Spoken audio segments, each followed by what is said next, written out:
fights with passion, and he inspires. Are you ready for a war?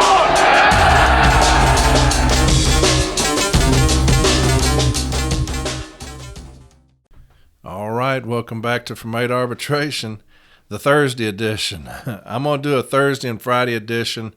I'm going to go over the Weir Report, all right? And the Weir Report, it's the findings of retired NBA Michael Weir, okay? And Mr. Weir was appointed by Mr. Paul Barner to investigate the charges brought forward against our president, Brian Renfroe.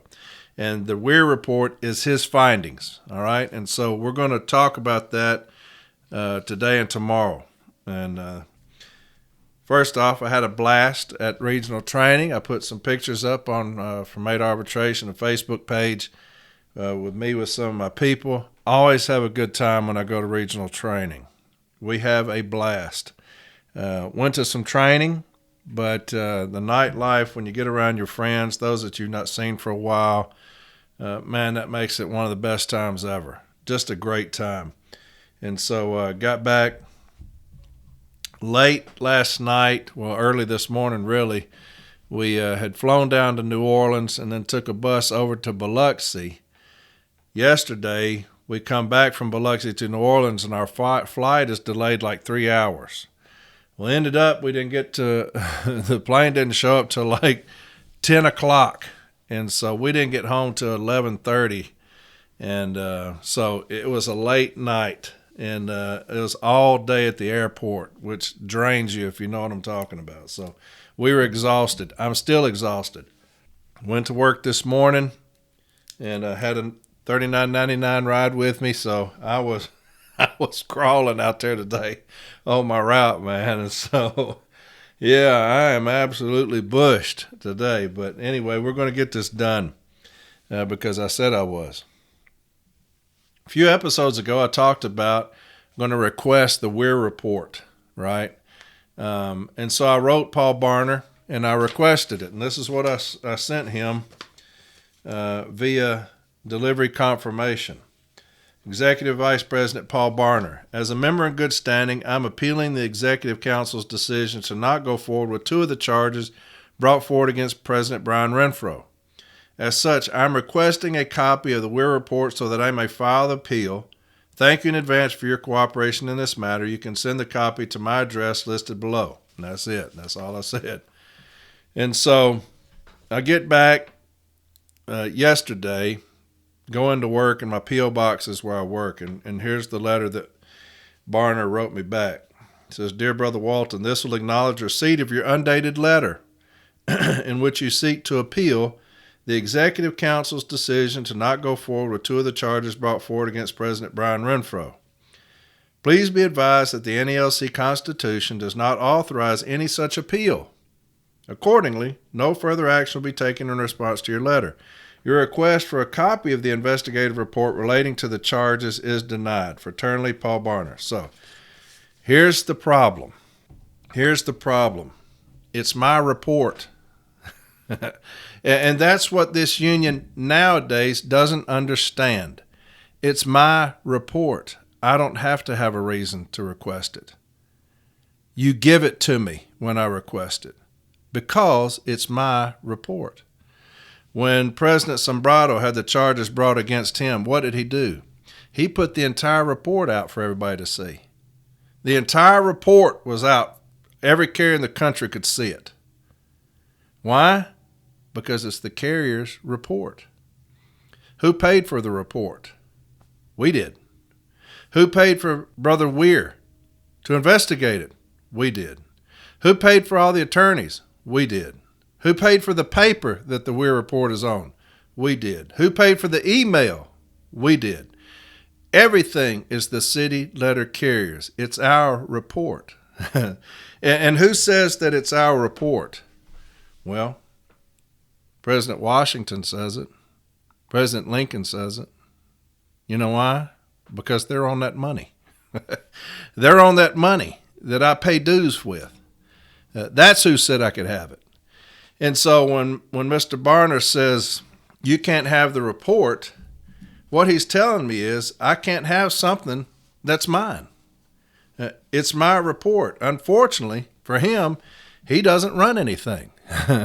He thinks he does, but he doesn't run anything. Do you know who runs this? The city letter carrier runs this. That's who runs this. He doesn't. The only thing he runs is his lips across labor's ass. That's the only thing he runs. And I'm surprised that I got a typed letter.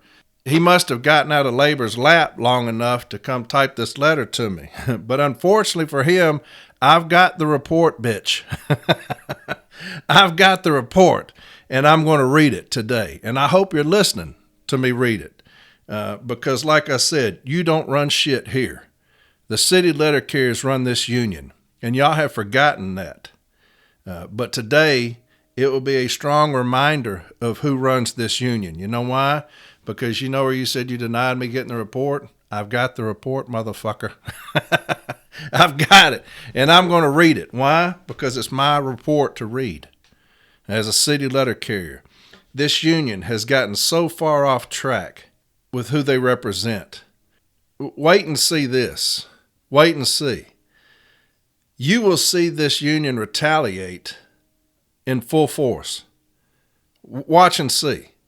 Because they are butthurt that the carriers have this report. Their asses are chapped that the letter carrier has their own report, something that they paid for, my dues paid for. You're going to see the establishment strike back. I promise you that. I know them too well. I know how this works. And I'm going to keep going after the establishment until the establishment is changed. Because who we have in there now is not getting it done. They're clueless. You've got one in bed with labor and another has no idea what in the fuck is going on.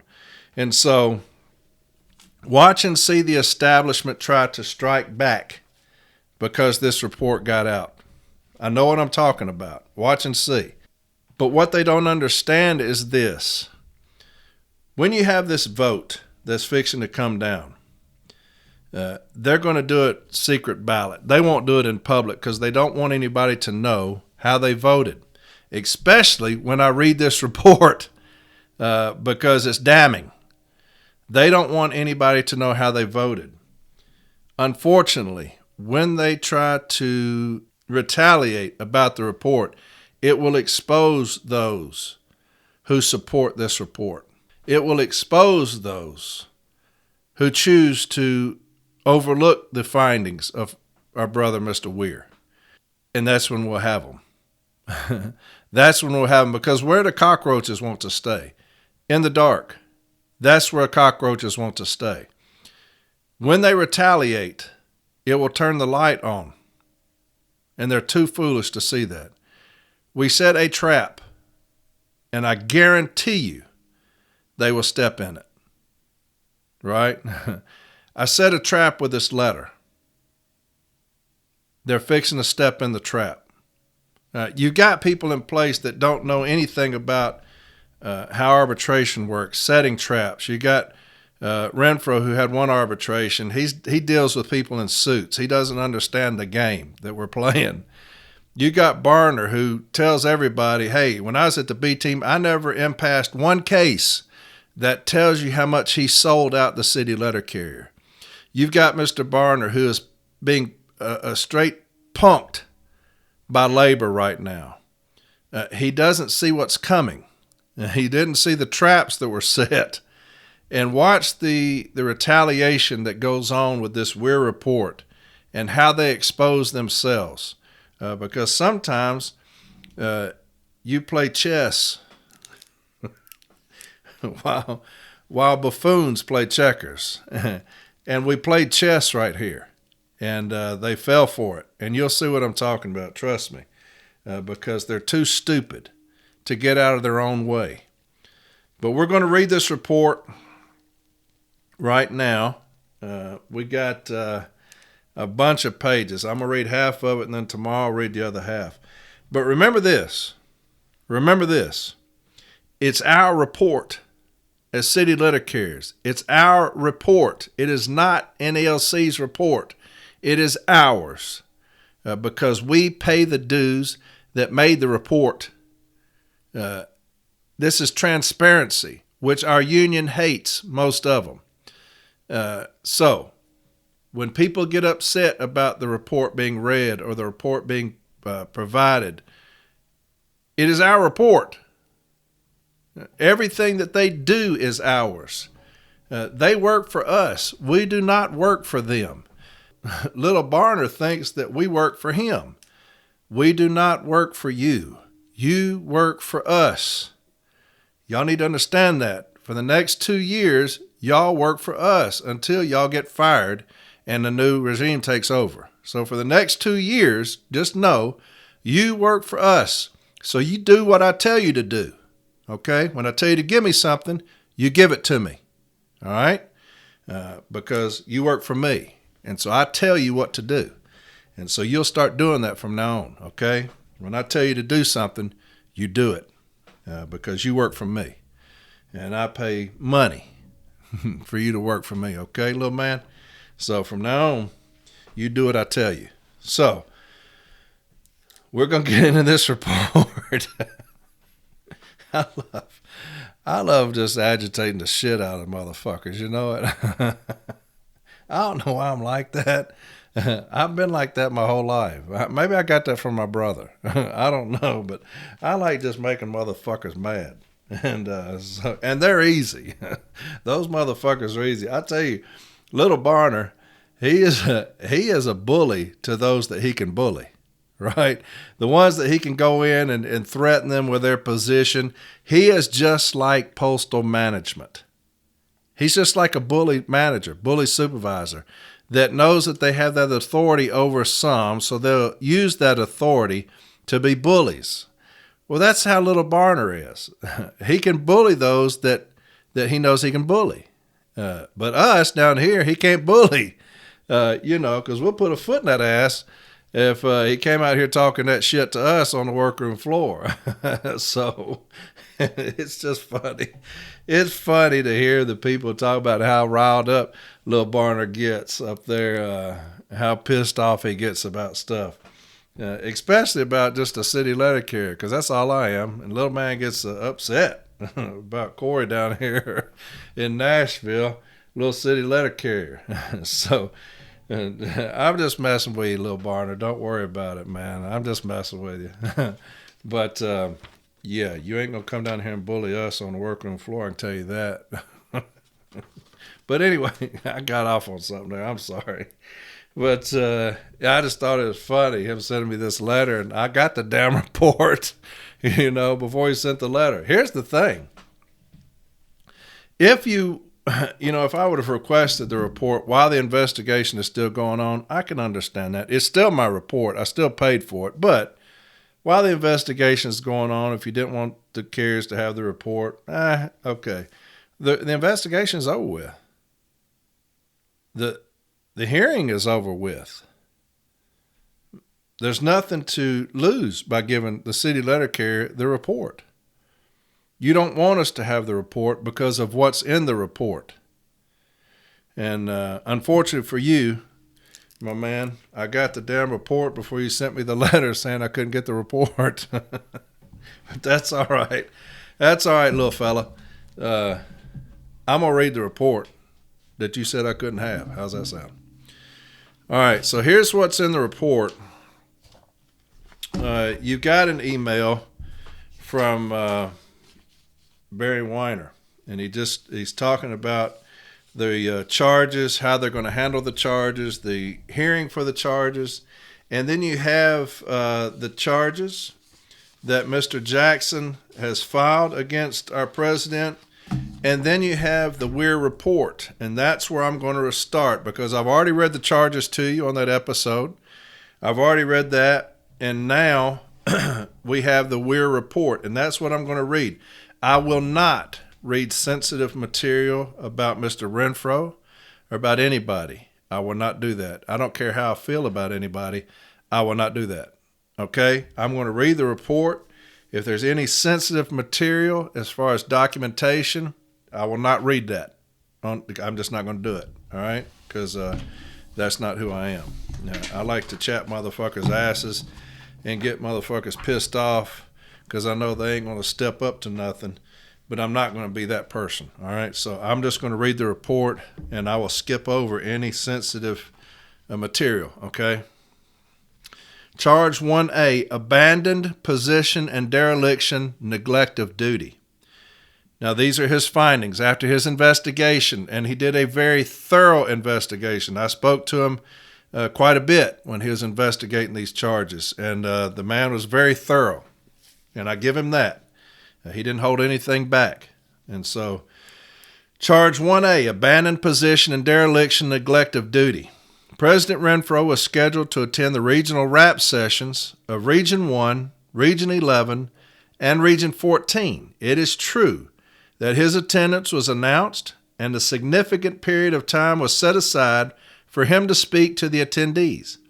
When he did not show up, the MBAs had to scramble to fill that time in 2 of the regions. In his statement regarding this issue, President Renfro said he was physically incapacitated. He did attend the Region 7 RAP session in Minneapolis, but indicated he was in intense pain.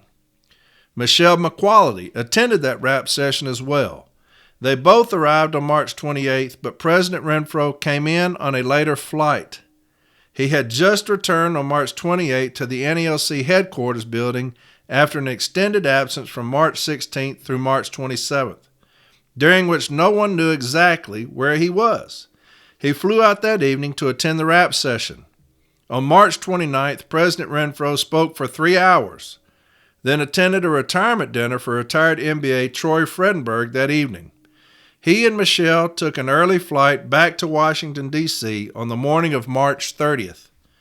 I spoke with Michelle, MBA Patrick Johnson, and former MBA Troy Fredenberg. Each of them indicated that President Renfro did not exhibit any signs of being sick or having any physical difficulties during that day and that evening. President Renfro had previously requested that his chief of staff obtain tickets for the opening day between the Washington Nationals and the Atlanta Braves on March 30th. He indicated that he would take EVP Paul Barner to the game. He never notified EVP Barner of his plan. Chief of Staff Corey Blaylock said that she did arrange for the tickets through a political fundraiser, but her understanding is that Brian did not attend the game. President Renfro and Michelle McQuality were scheduled to fly together to San Diego on March 31st for the Region 1 RAP session, but President Renfro did not make that flight. Branch 70 President Ricardo Guzman picked up Michelle at the airport. Shortly thereafter, President Renfro contacted President Guzman to tell him he had injured his toe and had to seek medical treatment. He told President Guzman he would be flying in the next day, April 1. While President Guzman was waiting at the airport the next day, President Renfro texted him that he had missed his connecting flight. He did not indicate whether or not he was still coming for the RAP session, and that he did not respond to President Guzman's attempt to get back in touch with him. The reality is he never got on the first flight out of Washington, D.C. See attachment. I have enclosed the various tickets that were issued for the trip to San Diego and the return to Washington, D.C. Metropolitan Travel advised that their system indicated the trip was suspended. This means that no part of the ticket was used. Had President Renfro flown on the first leg of the ticket, their system would have reflected that he had checked in and used part of the ticket. 1 hour before he was scheduled to speak on April 1, President Renfro called MBA Keisha Lewis and informed her he could not make it due to a problem with his foot. Keisha contacted VP James Henry and asked him if he could step in via WebEx. Michelle had some notes for the president's presentation with her, and she was able to provide them to VP Henry to assist him in addressing the members. However, it was a last-minute situation with a lot of technical difficulties because it was not planned. VP Henry spoke for approximately 20 minutes from his location on vacation.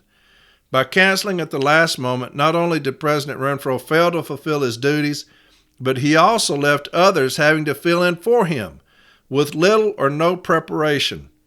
President Guzman said that many members had traveled considerable distances to hear President Renfro's presentation and were upset at his absence.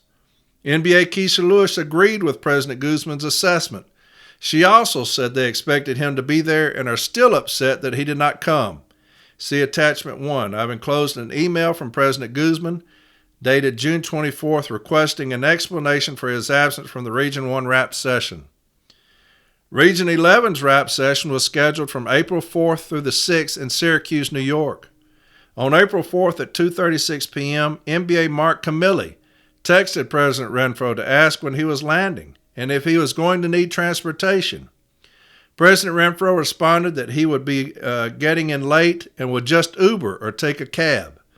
NBA Camilli texted back with breakfast arrangements and the starting time of 8 a.m. for the general session. At 6:42 p.m., President Renfro asked for the hotel's location, and Mark provided it. President Renfro contacted Dove late by text sometime between 7 p.m. and 9 p.m. on April 4th to tell him he was not coming. Doug and Michelle McQuality were present at RAP session to assist with the training. Doug notified NBA Mark Camilli that evening. Initially, Mark thought he might be joking. At 7:53 a.m. on April 5, 7 minutes before the general session was to start, it became clear that he was not. President Renfro texted NBA Mark Camilli that his dad's infection had spread to his blood, so he was going back down there that morning. He apologized and asked Mark to give everyone his best. When President Renfro's sister, Liz Bracey, was asked about this visit to their father, she responded that he had not visited him at that time. Again, President Renfro left others in the difficult position of having to fill in for him while the little advanced preparation. I'm going to read that again, because this shows you what a low-down son of a bitch that is, and I was going to try to be neutral and just read this. Okay, and a lot of this I'm reading for the first time as you're hearing it. I got it. I was in regional training. I was not able to read all of this, okay? So a lot of this I'm reading real time. Right here for the most part. Listen to this right here. President Renfro texted NBA Mark Camilli that his dad's infection had spread to his blood, so he is going back down there that morning. He apologized and asked Mark to give everyone his best. When President Renfro's sister, Liz Bracey, was asked about the visit to their father, she responded that he had not visited him at that time. Again, President Renfro left others in the difficult position of having to fill in for him with little advanced preparation. NBA Camilli noted that 50% to 60% of the attendees were first-timers. They had been enticed by their branch leaders to attend because the national president would be there to provide a detailed report on the issues that NELC was dealing with. They were disappointed when he did not show up. See attachment 1. I've enclosed a copy of the text thread between President Renfro and NBA Mark Camilli. I've also provided copies of the flights arranged for him by Metropolitan Travel, which he did not use. The Region 14 RAP session was held on April 15th through 17th in Manchester, New Hampshire. President Renfro called EVP Paul Barner that day before it started to inform him he would not be able to make it. Paul informed NBA Rick DeCecca that President Renfro had a personal matter to attend to, so Paul would be attending instead. He flew down on Saturday night and did the presentation on Monday morning. Rick had to cancel a president's meeting that he had scheduled for Sunday night because Paul stepped in. The training was able to proceed as planned. Many of the attendees were aware of the president's father's illness and assumed that he had taken a turn for the worse. The general consensus among the members was that they were sympathetic to President Renfro's situation and wished him well. Actually, at that time, President Renfro was preparing to take a leave of absence to begin treatment for alcohol addiction. That is why he was not available for this RAP session. And then it's got all of the plane tickets, okay, and those texts that he was talking about. It's got the email from Brother Guzman. Charge 1B, neglect of duty. This charge cites Article 9 of the National Constitution, which defines the duties of the officers, in particular, Section E, which specifically applies to the NELC's president's responsibility for carrying out the collective bargaining duties of the union. It states that President Renfro's absence during the period of preparing for collective bargaining and engaging in collective bargaining were detrimental to the union's ability to effectively bargain for a new contract. Additionally, it alleges that President Renfro did not leave any notes or evidence of advanced preparations for the negotiating team to rely upon as they moved forward with their efforts on behalf of the membership. This resulted in their having to start from scratch midway through the negotiating period. I've enclosed a bargaining timeline for 2023, which was prepared by Special Executive Assistant to the President, Tim McKay. Tim also provided the NELC USPS subcommittee assignments and the NELC internal bargaining subcommittee schedules, see attached. 6 national officers and 2 NELC headquarters staffers served as the chairs of the national agreement articles that were covered by the 7 subcommittees. Prior to the Executive Council meeting in Marietta, Georgia on January 23rd through 26th, there was only one meeting addressing the collective bargaining process. This occurred on January 18th. It was essentially a general overview of the process, including discussions of assignments, timelines, strategy, and goals.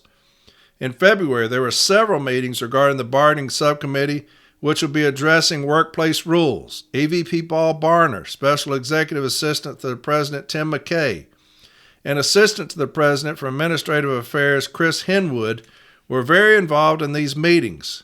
There was a bargaining subcommittee meeting on February 14th. All officers and staff who work at headquarters were apprised of their roles, responsibilities, and assignments. The goal is to finish all internal subcommittee meetings and submit bargaining proposals to main table negotiators by the end of March. President Brian Renfroe and Executive Vice President Paul Barner oversaw that meeting. None of these meetings addressed collective bargaining on the economics issue for a new contract. The collective bargaining opening session was held at USPS headquarters on February 22nd. This is essentially a photo opt. President Renfro and PMG DeJoy shook hands and gave their respective speeches regarding the need to work together toward achieving a national agreement that best serves the interests of letter carriers and the Postal Service. Achieving this goal requires the full attention of all NELC officers, but especially the national president. The only time that President Renfro is listed in attendance at another meeting prior to this taking a leave of absence on April 17th is the USPS financial presentation, which was held at USPS headquarters on April 10th. This is a one-sided presentation which happens during each year when the contract is due to expire and is not a negotiating session. The next day, the collective bargaining subcommittees met in their respective groups all day at NELC headquarters. Thereafter, they generally met in accordance with the established schedules in person or virtually. On March 6, bi-weekly bargaining logistics meetings began with the USPS for planning, logistics, timelines, bargaining proposals, etc. As noted in the timeline, this has been going on for 5 months. At this point, all the meetings are being chaired by EVP Paul Barner. This is not unusual. Traditionally, the Executive Vice President oversees the workplace rules issues, while the President oversees the economics negotiations. Ultimately, 203 proposals were generated by the subcommittees. 140 of these were shared with the USPS during negotiations. 1 or 2 subcommittees were still working on issues beyond the March 31 deadline. 2 times per week, EVP Paul Barner, in partnership with the heads of the subcommittees, discussed their various ideas and positions with management counterparts to find resolutions that are acceptable to both sides. Paul indicated that they are making good progress in this arena. President Brian Renfroe started his leave of absence on April 17th. Prior to then, he was absent for significant periods of time during which no one knew where he was. See attachment. I've enclosed the door access flat report for the time frames in question. In addressing the charge, neglect of duty, President Renfroe argues that he did not leave the union unprepared for contract negotiations. On page 6 of President Renfroe's rebuttal to this charge, he states that the only replacement on any negotiating team was EVP Paul Barner replacing me in economic discussions. This is not true. On April 20th, Paul reached out to former President Fred Rolando for assistance with the economics negotiations. Paul and Fred worked closely together to get this process on track. The Executive Council was aware of the former president's involvement. Also, on page 6 of President Renfro's rebuttal, he stated, "During the time I was dealing with my illness, EVP Barner progressed with our goals, and upon my return, we have continued to move forward seamlessly. The fact is, Fred and Paul developed a strategy and some goals on what they wanted to accomplish on the economic issues. Brian and Paul are now moving forward with a plan." On page 6, President Renfro further stated, "EVP Barner and I communicated throughout the collective bargaining process prior to my absence and throughout the majority of my absence. This is not true." EVP Barner explained that their communication regarding collective bargaining prior to President Renfro's absence involved workplace rules. Paul asserts that he received no ideas or guidance on collective bargaining on the economic side of the equation. Paul further stated that he is unaware of any prep work done by President Renfro in advance of his absence. He asserts that he and Fred started from scratch. He had never engaged in economic negotiations before, nor had President Renfro for that matter. Additionally, Paul asserted that they had rarely communicated during Brian's absence, and when they did, it was mainly about how Brian was doing with his treatment. Special Executive Assistant to the President Tim McKay noted that during his infrequent conversations with Brian during his absence, they discussed his health and sports for the most part. Prior to his retirement, President Rolando started running tables with Jim Yates, the Director of Life Insurance, in anticipation of the 2023 collective bargaining negotiations. Jim is a labor economist. He plays a very important role on the economic side of negotiations. When USPS and NELC get close to an agreement on that pay table, starting pay, top pay, number of steps involved, length of waiting periods, etc., he provides the cost analysis so the parties understand what the economics will truly entail. That usually does not occur until after the contract has expired. Jim indicated that President Renfro was aware of the initial tables that Fred had developed and left for him. Other than brief conversations in the hallway, Jim further stated that the first actual meeting he had with President Renfro on the economics was 1 week after his June 26 return from his leave of absence. That had been over a month after the contract had already expired. As soon as he came on board in April, Fred contacted DPMG Doug Tolino to let him know that he and EVP Paul Barner would be negotiating with him. Mr. Tolino told him he had never heard from President Renfro at all. On the NELC-USPS Subcommittee Assignments Handout 1 enclosed, DPMG Tolino and President Renfro were scheduled to meet on Articles 9, 21, and Appendix A. While the other subcommittee meetings took place, those three did not. Mr. Tolino also noted that this was the latest NELC and USPS had ever started negotiations on the economics. Fred was concerned that DPMG Tolino might employ that argument at interest arbitration should the parties go that route. It is important to remember that the 90-day period for negotiations, which began on February 22nd, was set to end on May 20th. At that point, the parties were already 60 days into the negotiating period, with the contract about to expire in 30 days, and they had not even begun to negotiate on the economics issue. They were definitely starting from scratch.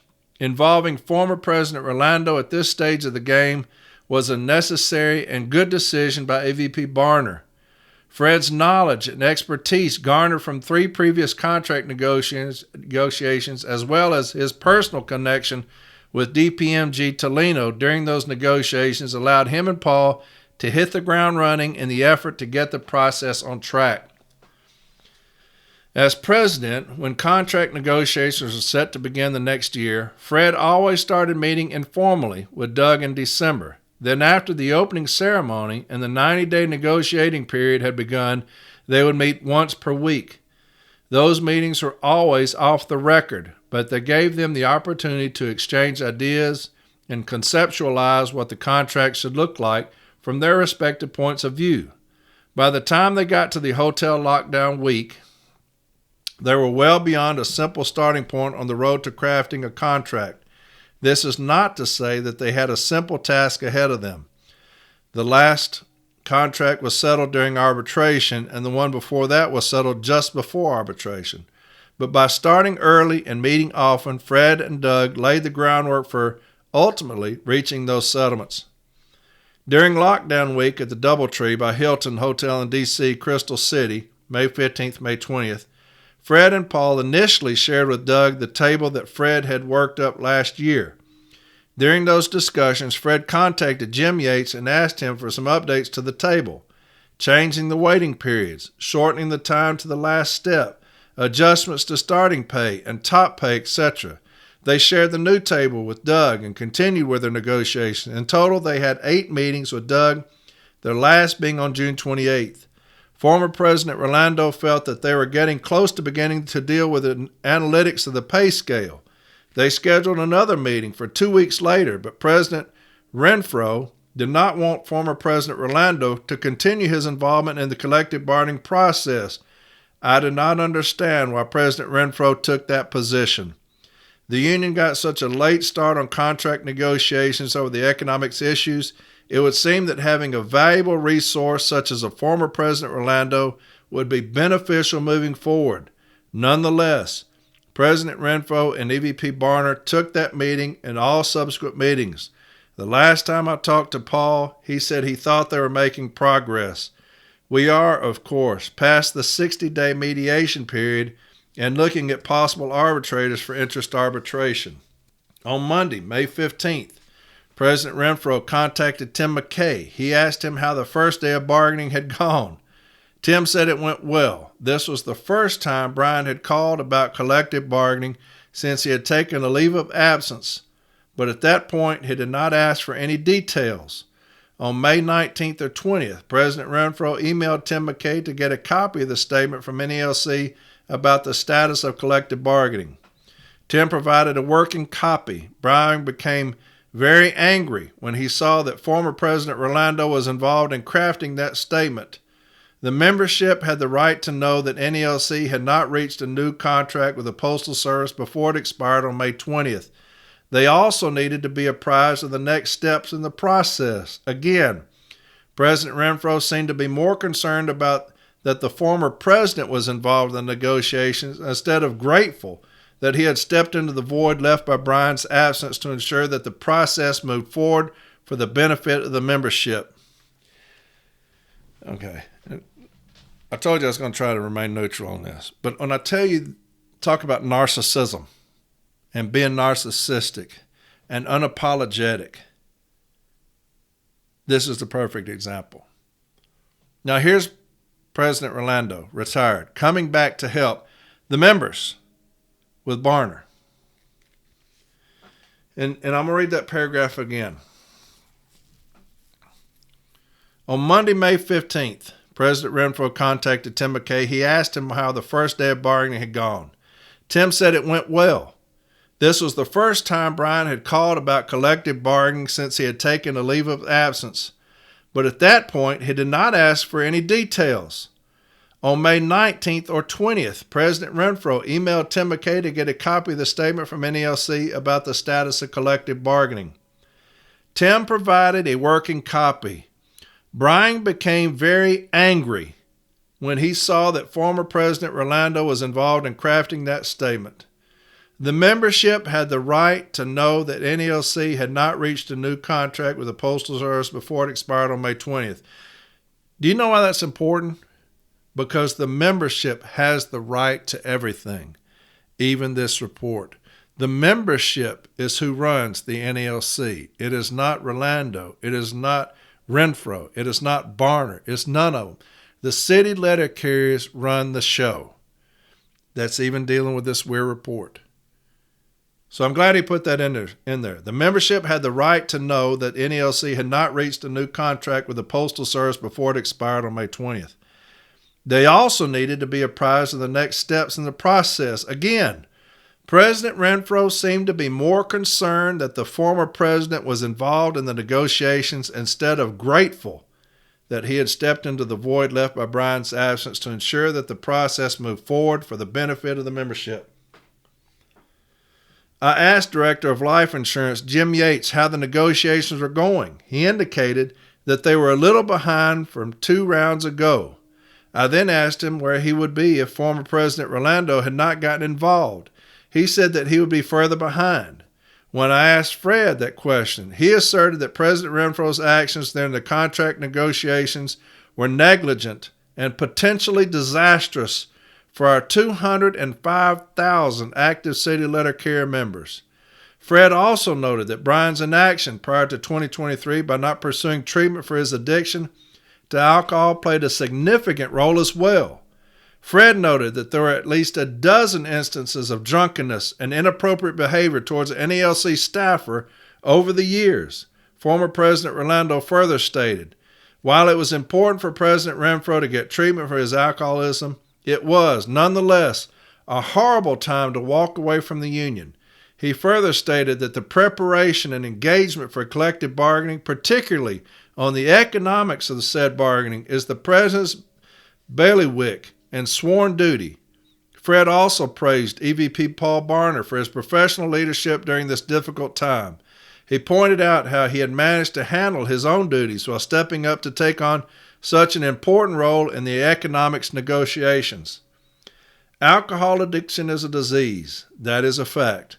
But just like any other disease, it needs to be treated sooner rather than later.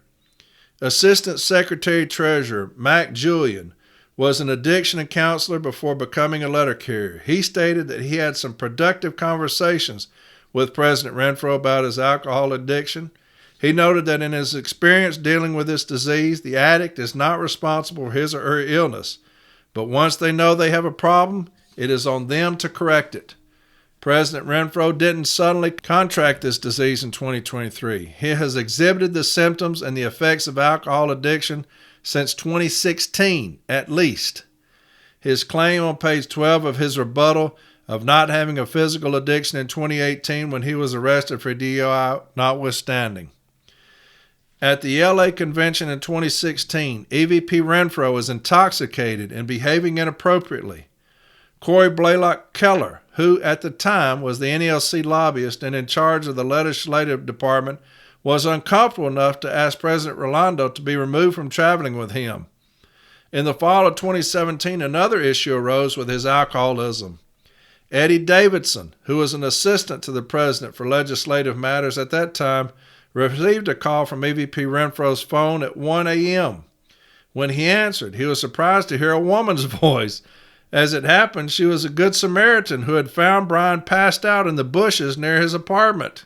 God bless. She found Eddie's number in Brian's phone and called him to see if he could help. At that time, Eddie lived in Fairfax, Virginia, so he called Paul Barner, who lived closer to D.C. Paul did not answer, so Eddie called the woman back to say he was coming, but she said he had contacted another person with Brian's phone and that person would be coming. That person was Corey Blaylock Keller.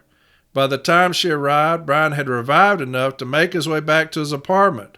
Corey did not know his apartment number, but she was able to figure it out, probably with the help of a good Samaritan. She knocked on the door, asked him if he was okay, yelled at him, and then went home. Ed Morgan, Eddie, and Corey had a conversation about the incident the next day, and President Rolando was told what had happened. During my interview with her, Corey indicated that she knew Brian needed help as early as 2017. At the 2018 National Convention in Detroit, EVP Renfro was involved in 3 separate incidents while intoxicated. 2 of them involved inappropriate behavior towards other members' wives. The other one involved pro basketball player Mike Beebe in the lobby of the convention. Brian was grabbing onto him and Beebe pushed him off. Eddie and others had to get Brian away from him to avoid a confrontation. 2 months later, EVP Renfro was arrested for driving under the influence, DUI in Washington, D.C. Just over 2 weeks later, Eddie Davidson arrived at the NELC headquarters building early one morning to find that the side door had been broken. He called Paul Barner, who informed him that his chief's engineer, who came into the office by 5 a.m., had already apprised him of the fact. Eddie also said that Paul informed him there was a video showing EVP Renfro yanking on the door before the glass shattered. The damage probably occurred the night before. EVP Renfro admitted to Paul that he was responsible for the damage. He said he just pulled on the door once and the glass shattered. The mag lock on the door would need 200 pounds of pressure to separate the magnet. Before that would happen, the frame would flex, causing glass to shatter. It would take a great deal of force and significant effort to accomplish that.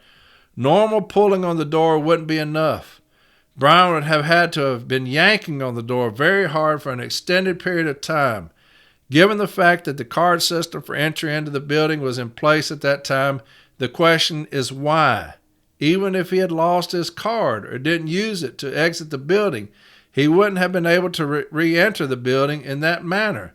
I have enclosed a proposal for Central Glass DC dated 10/1/2018 to fix the door. After the Detroit convention, President Rolando assigned Eddie Davidson to handle the legislative side of EVP Renfro's duties. In February 2019, Eddie was promoted to executive assistant to the president, but she actually worked directly with Brian. He said that Brian was unreliable. His attendance was atrocious. Either he was not showing up for work or he would come in late and leave early. Eddie used Paul Barner as his resource for getting things done when Brian was unavailable. Other staffers and some resident officers were aware of EVP Renfro's behavior. Eddie stated that it was common knowledge that he drank a lot and had a problem maintaining control when he did. Sometime in 2019, Tim McKay took the issue of Brian's drinking and attendance to President Rolando. He addressed it, and there was improvement for a while. Then at the National Rap Session in Denver, August of 2019, Brian was drinking and became physically aggressive toward President Cliff Sadler from Bradenton, Florida, apparently because he was speaking with Kathy Baldwin, Lou Drass's wife. Sadler wrote a letter to President Rolando. Fred addressed it with Brian, who assured him he would take care of it. In reality, Eddie took care of it, convincing Sadler that Fred would ensure it never happened again. EVP Renfro's issues with attendance and unreliability lasted pretty much until NALC switched to remote work in accordance with COVID protocols. Remote work remained in place from March 2020 until July 2022. During this period, it was nearly impossible to keep track of what Brian was doing and how he was behaving.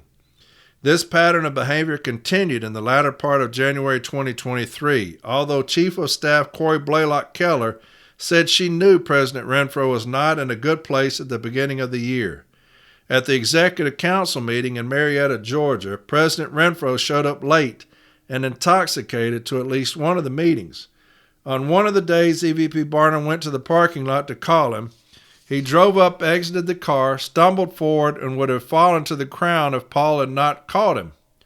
On March 14th, President Renfro and Chief of Staff Keller traveled to Biloxi, Mississippi for the Region 8 rap session.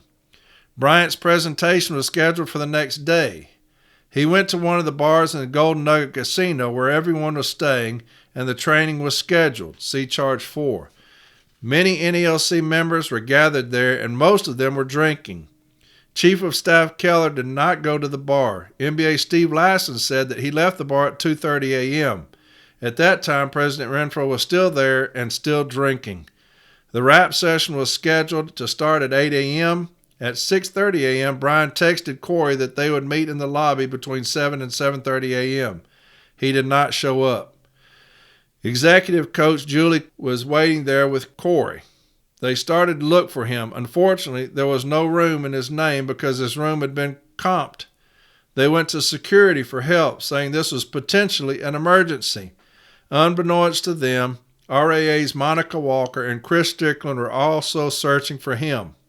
Suddenly, President Renfro started texting again and showed up at the elevator. He was clearly intoxicated. Corey and Julie walked him to the room where the rap session was being held. Corey was very concerned. She told him not to go into the room. Brian said, "I'm fine," so they entered together. President Renfro did a significantly shorter version of his presentation.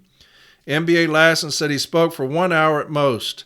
I asked Chief of Staff Keller if she thought anyone noticed he was intoxicated. She said it was obvious to her, but perhaps not to the attendees. Steve Lassen said he didn't seem as crisp as usual and a little grumpy. Other attendees said he was slurring his words and jumping around from one topic to another. They had difficulty understanding the presentation. From March 16th to March 27th, no one knew exactly where President Renfro was, and if he was going to come into the office, Chief of Staff Keller said she thought he was in his apartment in D.C.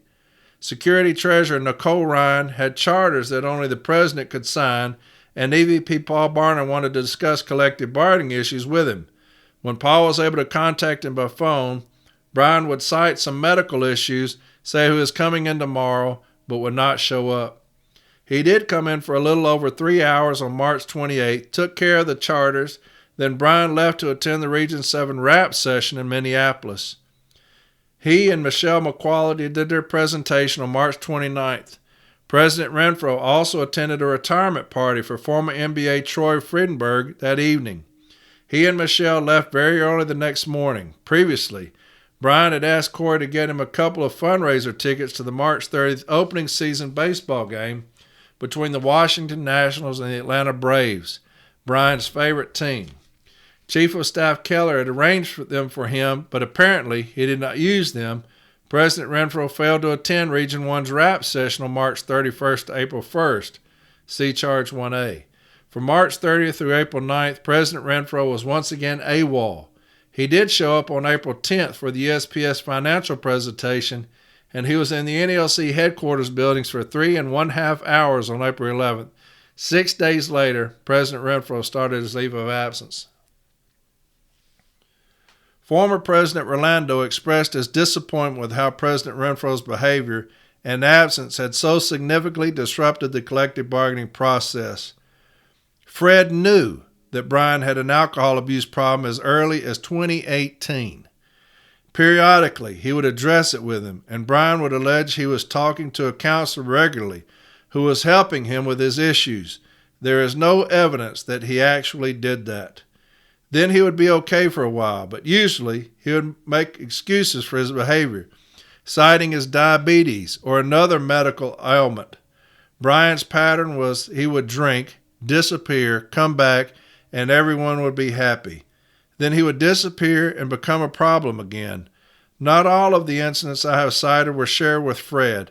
Fred's plan was to have Brian at his side constantly for an extended period so he could learn how to do the job of being president.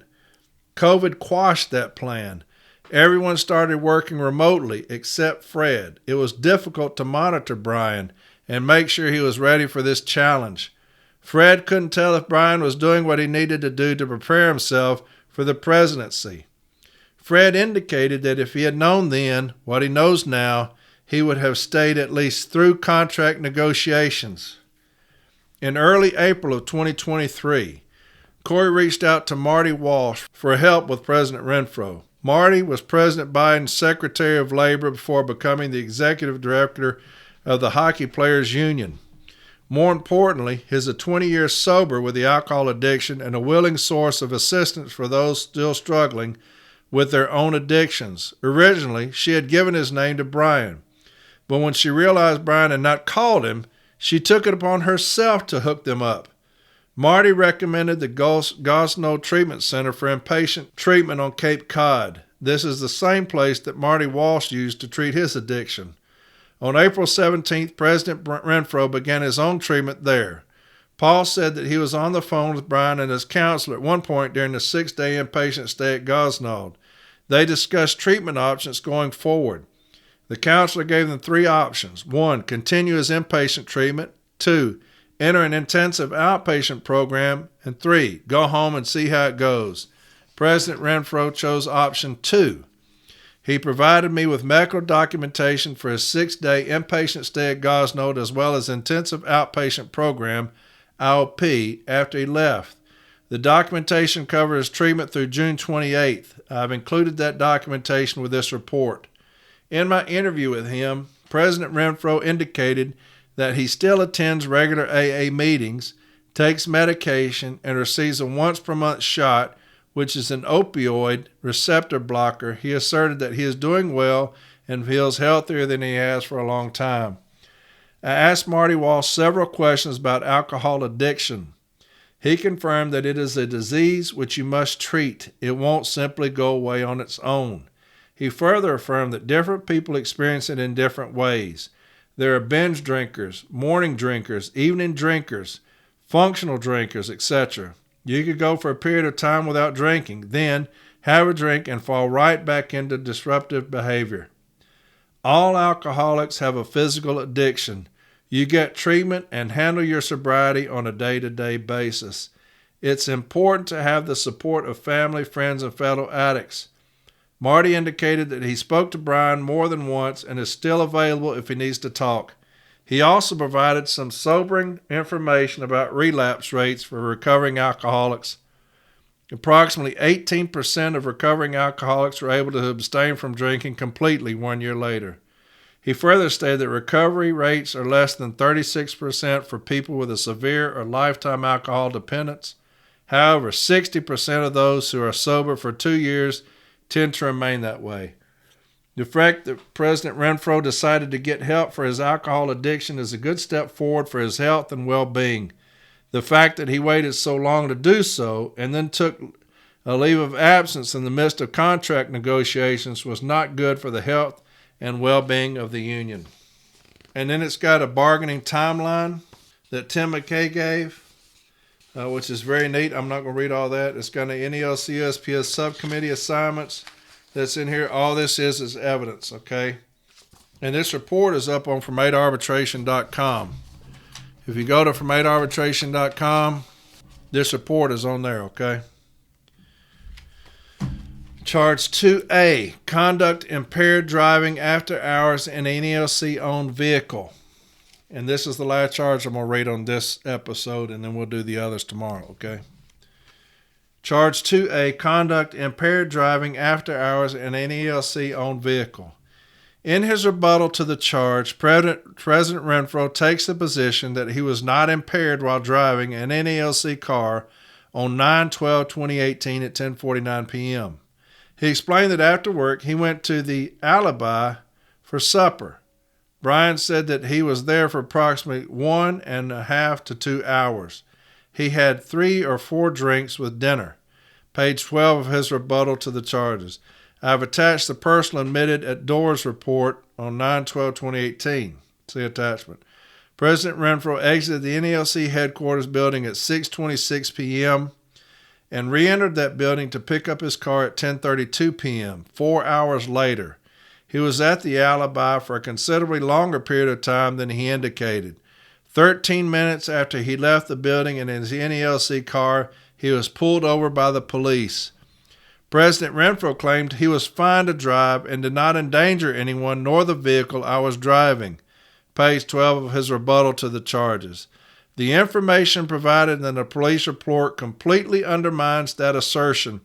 His own words, as recorded in that report, demonstrate that he knew he shouldn't have been driving the car. Officers Possinger, Naples, and Koch were driving southbound when they heard excessive honking that was emanating from the red Chevrolet Traverse that then EVP Renfro was driving. He was honking at 2 bicyclists directly in front of his vehicle. On page 12 of his rebuttal statement to the charge, President Renfro explained that they had suddenly pulled in front of him before making a left turn onto Massachusetts Avenue. The police report does not indicate that the officers felt the bicyclists were in any danger. EVP Renfro continued northbound on 2nd Street Northeast, passing the officers, after which an unknown female flagged him down and stated that she believed the driver of the red Chevrolet was intoxicated. With this information, the officers turned around and attempted to catch up to EVP Renfro's vehicle. While doing so, Officer Possinger observed the Traverse cross the double yellow lines in the 600 block of 2nd Street Northeast, correct back into the proper lane, and continue northbound. When the vehicle entered the 700 block of 2nd Street Northeast, the vehicle again crossed the double yellow lines and was driving northbound in the southbound lane of travel. At this point, Officer Possinger noted the risk posed to public safety and initiated his vehicle's emergency equipment, causing the Chevrolet to again correct into the proper lane. Officer Possinger then used the cruiser speaker to instruct EVP Renfro to pull his vehicle to the curb. See attachment includes the police report and court documents related to President Renfro's case. On page 13 of his rebuttal statement to this charge, President Renfro stated that due to the nature of the street in the 600 block of 2nd Street Northeast, he deliberately drove over the center lane, as he and others do every day when no traffic is oncoming. He made a similar argument regarding the configuration of the street on the 700 block of 2nd Street Northeast, asserting that everyone drives over the center lane to ensure a safe distance from the sides of the street. It is important to remember that these events occurred very late in the evening, almost 11 p.m., when it was unlikely there was much traffic heading southbound on 2nd Street Northeast. Additionally, I took the same route on 2nd Street Northeast between Massachusetts Avenue Street Northeast 2 times in the middle of the day and did not observe vehicles crossing the yellow lines as President Renfro described. The officers approached the vehicle. In his statement, Officer Poshinger noted that he immediately smelled the odor of an alcohol beverage emanating from EVP Renfro. Additionally, he noted EVP Renfro's speech was slurred. At this point, the officers requested that EVP Renfro step out of the vehicle. Officer Naples noted that he was swaying while standing and had bloodshot eyes. The officer wanted to conduct a standard field sobriety test. The report states that EVP Renfro admitted that he probably would not pass the test and that he probably should not have been driven home. He indicated he needed an attorney before he would consent to the test. It is, of course, his right to do so. The officers then placed him under arrest for driving under the influence and transporting to the 1st District for criminal processing. At the station, Officer Naples provided EVP Renfro with the implied consent form and asked him to take a breathalyzer. He refused to do so without legal representation, which is his right to do so. Again, while speaking with Brian at the station, Officer Naples smelled an odor of an alcoholic beverage coming from him. The police report provides sufficient information to conclude that EVP Renfro was driving under the influence of alcohol. There is a law called implied consent.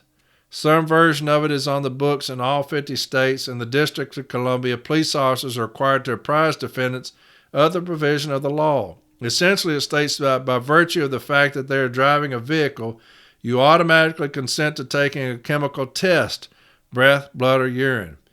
If an officer pulls you over and suspects you're driving under the influence, you can, of course, refuse to do so, but there are consequences.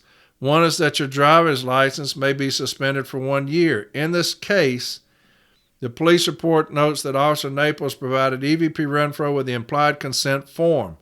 I spent quite a lot of time trying to understand how this law would apply in this situation. Finally, I contacted the D.C. Department of Motor Vehicles via email on August 25th. My question to them was, if you are arrested for a DUI, refuse the breathalyzer test, and settle in court for a diversion program, is your license suspended for 1 year during the 1 year duration of the program, and must you retake the written test and road test in order to have it reinstated? Responded to me on August 28th, yes, it will be suspended while you're in the program.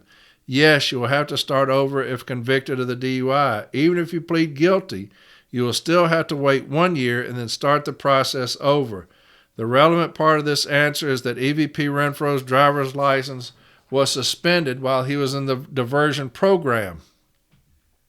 See attachment for an email thread. I have also provided the car mileage summary for CY 2018 for Brian Renfro's car. It shows that he was driving the car throughout the time he was in the diversion program. Of course, there are serious penalties for driving in D.C. on a suspended license. For our purposes, if he had an accident during this time frame, NELC could have faced serious liability. EVP Renfro was charged with driving under the influence of alcohol or a drug and operating a vehicle while impaired. He was assigned an initial court date of October 11, 2018. Ultimately, on his attorney's recommendation and the court's approval, EVP Renfro entered diversion through a deferred sentencing agreement. This procedure required him to plead guilty. The sentencing was then deferred, and the defendant was allowed to withdraw the guilty plea and know this case if he completed all the conditions of the agreement. Diversion agreements generally run from 6 months to 1 year. His agreement was set up for the latter. EVP Renfro successfully completed the diversion agreement. On 12/20/2019, charge number 1, driving under the influence of alcohol or a drug, was dismissed. After 5 years, the arrest will be expunged from his record. That will happen this year. The requirements that the public record must be maintained for 5 years is the only reason the DUI was discovered. Fortunately, in this case, there were no injuries or damage to the vehicle. Obviously, though, when someone is driving under the influence of alcohol, the chances that injuries or damage to the vehicle may occur are greatly increased, as is the potential liability for the union. That's why NELC has a policy that all drivers of NELC cars must abide by. I've enclosed a copy of that policy, which I was provided by the Director of Human Resources, Ken Baker. It states in relevant part, driving under the influence of drugs or alcohol is prohibited. All traffic violations and accidents, whether at fault or not, must be immediately reported to NELC Human Resources, and if applicable, a police report must be provided. This policy was sent to all MBAs with a CC to Fred Rolando, Brian Renfroe, and Judy Willoughby on August 2nd, 2018. See attachment. By his own admission, when President Renfro was EVP, he did not report his DUI to anyone at NELC. Additionally, everyone I interviewed during this investigation indicated that they had never heard of this DUI until they read the charges. EVP Brian Renfro definitely violated this policy. And then it has in there the arrest record and all of that. Okay? This Weir did a very good report. And so that's the charges we're going to go over today. And we'll get to the rest of them on tomorrow's episode, all right? So there's the first part of the Weir Report. And as city letter carriers, that's your right to have it, okay? Because it's your report. And it deals with your union that you pay dues to, okay? So there's the first half of it, the Weir Report. Tomorrow we'll come back with the second half, all right? So I'll see y'all tomorrow, part 2, Weir Report, all right? Y'all take care. Bye-bye.